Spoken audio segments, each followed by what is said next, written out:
صلی اللہ علی محمد صلی اللہ تعالی علیہ وسلم۔ محترم سامعین و ناظرین حضرات، آج کل جو ایک بہت بڑا مسئلہ چل رہا ہے کہ کرسی پر بیٹھ کے بہت جنے کو دیکھتے ہیں کہ آپ نماز پڑھتے ہوئے دکھائی دے رہے ہیں، تو یہ کرسی پہ بیٹھ کر نماز پڑھنا کب جائز ہے؟ یہ کرسی پہ بیٹھ کے جو نماز پڑھی جاتی ہے یہ اشارے سے نماز پڑھی جاتی ہے، تو یہ کرسی پر بیٹھ کر یا اشارے سے نماز پڑھنا کب جائز ہے؟ تو یہ بہت بڑا اہم جو ہے آج کل یہ معاملہ ہے، تو اسی کے تعلق سے آج میں یہ ویڈیو بنا رہا ہوں۔ تو آپ حضرات سے گزارش ہے کہ آخر تک جو ہے اس ویڈیو کو دیکھیں اور اس مسئلے کو اچھی طرح سے سمجھنے کی کوشش کریں۔ جب بھی کسی کو میری گزارش یہ ہے کہ جب بھی کسی کو کوئی پرابلم ہو تو وہ علماء کرام سے رابطہ کرے کہ بھئی میرے ساتھ یہ پرابلم ہے کہ میں کرسی پہ بیٹھ کے نماز پڑھ سکتا ہوں یا نہیں۔ تو اگر وہ آپ کی بات کو سن کر اجازت دے تو پھر وہ آپ پڑھیں، ورنہ جو ہے پھر جو صورت بتائی جائے گی اسی پر عمل کیا جائے۔ آج کل زیادہ تر لوگ کچھ علماء کرام سے پوچھتے نہیں، اپنی حساب سے کام کر لیتے ہیں۔ اگر وہ پھر کرسی پہ بیٹھ کے نہیں پڑھ سکتے تھے اور آپ نے بیٹھ کے پڑھ لی تو آپ کی نماز ہوئی نہیں۔ تو اسی لیے گزارش ہے کہ آپ اپنا پرابلم علماء کرام کو بتائیں اور تاکہ اس کا صحیح حل اور صحیح راستہ آپ کو جو ہے بتایا جائے۔ تو آتے ہیں اب جو ہے اپنی گفتگو کی طرف کہ کرسی پر بیٹھ کر یا اشارے سے نماز پڑھنا کب جائز ہے۔ تو جو شخص معذور و مجبور ہو اسے کرسی پر بیٹھ کر یا اشارے سے نماز پڑھنا جائز و درست ہے۔ جو شخص کیا ہو، معذور ہو یا مجبور ہو تو اسے کرسی پر بیٹھ کر نماز پڑھنا جائز و درست ہے، اور جو شخص معذور و مجبور نہیں ہے تو اسے کرسی پر بیٹھ کر نماز پڑھنا جائز نہیں ہے۔ اگر وہ ایسا کرے گا، یعنی معذور نہیں ہے، مجبور نہیں ہے، لیکن پھر بھی اگر وہ کرسی پہ بیٹھ کے نماز پڑھ رہا ہے تو اس کی نماز نہیں ہوگی۔ اب سمجھنا یہ ہے کہ معذور اور مجبور کون ہے۔ تو عام طور پر فی زماننا لوگ جو گھٹنوں کے مریض ہو رہے ہیں۔ گھٹنے کے مریض کئی طرح کے ہوتے ہیں۔ کچھ ایسے ہیں کہ آسانی کے ساتھ گھٹنے موڑ لیتے ہیں، فولڈ کر سکتے ہیں، اور کچھ ایسے ہیں کہ فولڈ کرتے ہیں، تھوڑی بہت تکلیف بھی ہوتی ہے۔ تو یہ دو طرح کے لوگ ہیں کہ ایک تو یہ کہ گھٹنا کو فولڈ کر سکتے ہیں، اس کو کوئی تکلیف نہیں ہو رہی، ایک ہے کہ وہ موڑتا ہے لیکن تھوڑی تکلیف ہوتی ہے، اور تیسرے وہ لوگ ہیں کہ جن کے لیے پاؤں کو موڑنا، فولڈ کرنا یہ بہت زیادہ تکلیف کا سبب ہوتا ہے، اور ڈاکٹروں نے باضابطہ منع کر دیا کہ اگر پاؤں کو فولڈ کریں گے، موڑیں گے تو یہ بیماری پھر ٹھیک نہیں ہو پائے گی، یا بہت دنوں میں ٹھیک ہوگی، اور درد بھی موڑنے پر بہت شدید ہوتا ہے، تو آدمی کڑھانے لگتا ہے، آدمی جو بالکل کڑھانے لگتا ہے۔ تو اگر تیسری والی صورت کہ پاؤں موڑنے میں، فولڈ کرنے میں سخت تکلیف ہوتی ہو اور ڈاکٹر نے منع کر دیا ہے کہ پاؤں نہ موڑا جائے اور ورنہ پاؤں ٹھیک نہیں ہوگا یا بہت دیر لگ جائے گی ٹھیک ہونے میں، تو وہ شخص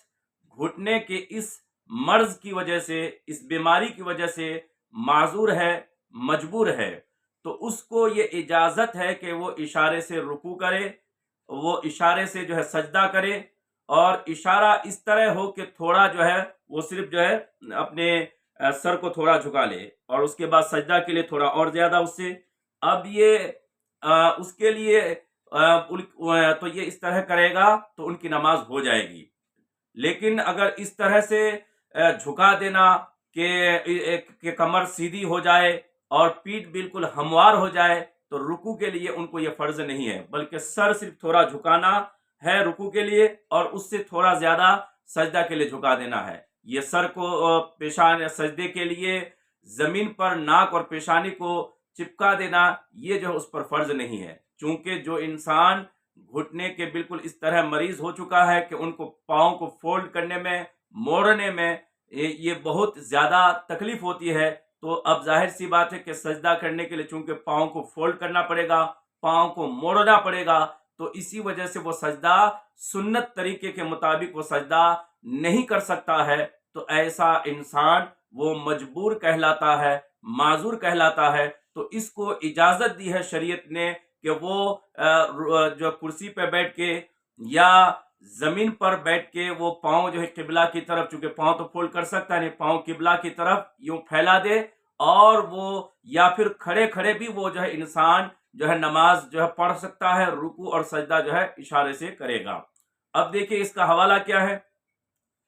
جو آدمی سنت طریقے کے مطابق سجدہ نہیں کر سکتا ہے، تو در مختار میں ہے کہ یہ مسئلہ لکھا ہوا ہے۔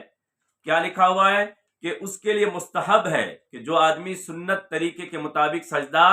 نہیں کر سکتا ہے، اس کے لیے مستحب ہے کہ بیٹھ کر اشارے سے نماز پڑھے، تو نماز وہ اشارے ہی سے پڑھے گا، رکوع بھی اشارے سے ہی کرے گا، اور سجدہ بھی اشارے ہی سے کرے گا۔ تو اس اشارے کے لیے بیٹھنا زمین پر مستحب ہے، زمین پر بیٹھنا مستحب ہے۔ اور اگر بیٹھے نہیں بلکہ کھڑے کھڑے ہی رکوع اور سجدہ کے لیے اشارہ کرے اور نماز پڑھ لے، تو بھی جو اس کی نماز صحیح ہے، درست ہے۔ اور جائز یہ بھی ہے کہ رکوع سجدہ کے لیے اشارہ کرے کھڑے کھڑے اور نماز یوں پوری کرے، تو جائز یہ بھی ہے۔ اور زمین پر بیٹھ جائے تو رکوع سجدہ کے لیے اشارہ کرے اور پاؤں جو ہے موڑ نہیں سکتا، تو پاؤں جو ہے قبلہ کی طرف پھیلا دے۔ لیکن بیٹھنا اور آدمی پر یہ فرض نہیں ہے، زمین پر بیٹھنا فرض نہیں ہے اور نہ واجب ہے، نہ سنت موقدہ ہے، بلکہ صرف مستحب ہے کہ جو آدمی پیر کو، گھٹنوں کو فولڈ نہیں کر سکتا، موڑ نہیں سکتا، تو وہ زمین پر بیٹھ جائے اس طرح سے کہ ان کا پاؤں قبلہ کی طرف پھیلا دے اور رکوع اور سجدہ جو ہے اشارے سے کر کے نماز پڑھے، تو یہ مستحب ہے۔ ورنہ اگر وہ کرسی پہ بیٹھ کے نماز پڑھ رہا ہے اور رکوع اور سجدہ اشارے سے کر رہا ہے تو یہ بھی جائز ہے۔ اور اگر وہ کھڑے کھڑے نماز پڑھ رہا ہے، کھڑے ہو کر نماز پڑھ رہا ہے، رکوع اور سجدہ اشارے سے کر رہا ہے، تو یہ بھی جائز ہے۔ تو یہ اشارے سے نماز پڑھنے کی گویا کہ 3 صورت ہوئی۔ ایک تو کھڑے کھڑے نماز پڑھ رہا ہے، رکوع سجدہ اشارے سے کر رہا ہے۔ ایک یہ ہے کہ کرسی پہ بیٹھ کے نماز پڑھ رہا ہے، رکوع سجدہ اشارے سے کر رہا ہے۔ اور تیسری صورت یہ ہے کہ زمین پہ بیٹھ کے نماز پڑھ رہا ہے، پیر جو ہے فولڈ نہیں کر سکتا ہے، موڑ نہیں سکتا ہے، تو پیر جو ہے قبلہ کی طرف کر دیا اور رکوع سجدہ اشارے سے کر رہا ہے۔ تو یہ 3 صورت ہوئی اشارے سے نماز پڑھنے کی۔ تو ان میں سے جو کھڑے کھڑے نماز پڑھنا یا کرسی پہ بیٹھ کے نماز پڑھنا یہ جائز ہے، اور کرسی پہ یہ زمین پہ بیٹھ کر پاؤں قبلہ کی طرف کر کے اشارے سے نماز پڑھنا یہ مستحب ہے، یہ بہتر ہے۔ اور اگر کوئی زمین پہ نہ بیٹھ کے وہ کرسی پہ بیٹھ کے نماز پڑھ رہا ہے اور اشارہ رکوع سجدہ کا اشارہ سے کر رہا ہے، تو اس صورت میں وہ بھی جائز ہے، نماز ہو جائے گی۔ اسی طرح کھڑے کھڑے بھی اگر وہ نماز پڑھ رہا ہے، رکوع سجدہ اشارے سے کر رہا ہے، تو وہ بھی نماز کی جائز ہے، صحیح ہے، درست ہے۔ صرف زمین پہ بیٹھ کے نماز پڑھنا یہ پاؤں قبلے کی طرف کر کے یہ مستحب ہے، اس کے علاوہ نہ تو فرض ہے، نہ واجب ہے، نہ سنت موقدہ ہے۔ تو مطلب یہ ہوا کہ جو انسان سنت طریقے کے مطابق سجدہ نہیں کر سکتا ہے، سجدہ کرنے سے عاجز ہے، مجبور ہے، معذور ہے، اس کا پاؤں جو فولڈ نہیں کر سکتا ہے، بہت ہی زیادہ تکلیف ہوتی ہے، یا ڈاکٹر نے اس کو منع کیا، اس کا علاج چل رہا ہے کہ اگر آپ پاؤں کو موڑیں گے یا پاؤں کو فولڈ کریں گے تو آپ کی بیماری ٹھیک نہیں ہوگی، آپ کا پیر ٹھیک نہیں ہوگا، یا پھر بہت دیر لگے گی ٹھیک ہونے میں، تو ایسے شخص کو جو ہے شریعت نے اجازت دی ہے کہ وہ جو ہے وہ رکوع سے نماز پڑھے، وہ کھڑے پڑھے یا پھر کرسی پہ بیٹھ کے یا زمین پہ بیٹھ کے جو ہے وہ پاؤں قبلہ کی طرف کر کے وہ نماز پڑھے۔ تو یہ تینوں صورتیں جائز ہے، لیکن زمین پہ بیٹھ کے پاؤں قبلہ کی طرف کر کے جو اشارے سے نماز پڑھی جاتی ہے وہ مستحب ہے، وہ بیسٹ ہے، وہ سب سے بہتر طریقہ ہے۔ ورنہ کرسی پہ بھی بیٹھ کے نماز پڑھ سکتا ہے